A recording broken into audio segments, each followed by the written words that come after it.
Happy new year. তো আগে ঈশ্বরকে প্রণাম জানাই,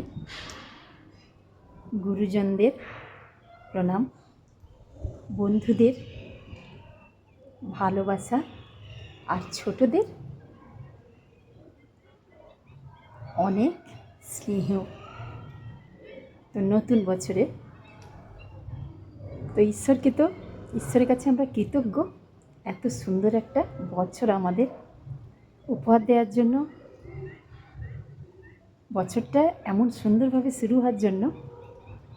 তো গতকাল দিল্লিতে ভীষণ অন্ধকার ছিল, একেবারে কুয়াশায় ঢাকা, কিছু দেখা যাচ্ছিল না।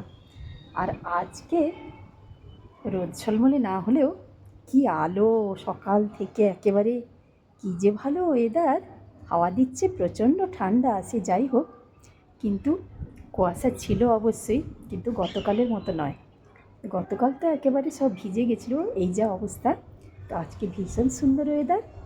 তো নতুন বছরের জন্য সকলকে অনেক শুভেচ্ছা, শুভকামনা জানাই।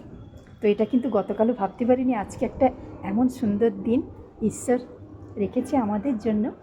তো এরকম এই বছরটাও যেন আমাদের কাছে সেরকমই হয়, যে অনেক শুভ জিনিস যেটা আমরা ভাবতে পারছি না, সেরকম যেন সবার জীবনে চলে আসে, সব কিছু ভালো হয়ে চলে আসে, শুভ হয়ে বছরটা খুব ভালো করে কাটুক।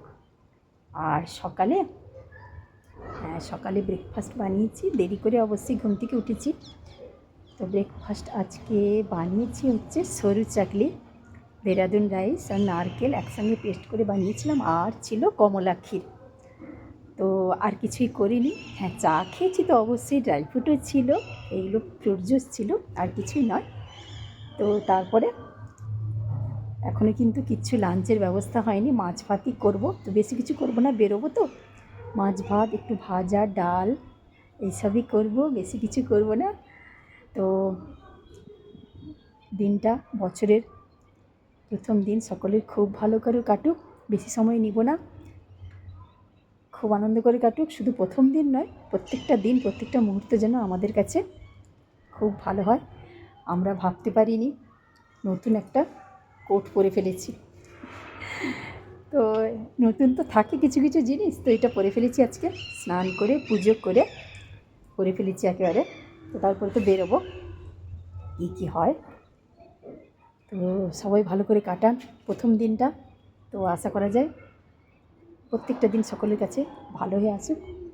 ঈশ্বর কী ভালো জিনিস অপেক্ষা করে রেখেছে আমরা কেউ জানি না, তাই না? আর 25 সালটাও তো চলে গেল, সকলকে সাথ দিয়েছে, অসংখ্য ধন্যবাদ জানাই সেই সালটাকে। আর এই বছরটাকে আমরা স্বাগত জানিয়েছি, এটাও আশা করি সকলের ভালো কাটবে। ঈশ্বরের কাছে এই প্রার্থনা করি, ভালো থাকবেন সবাই, শুভকামনা রাখি।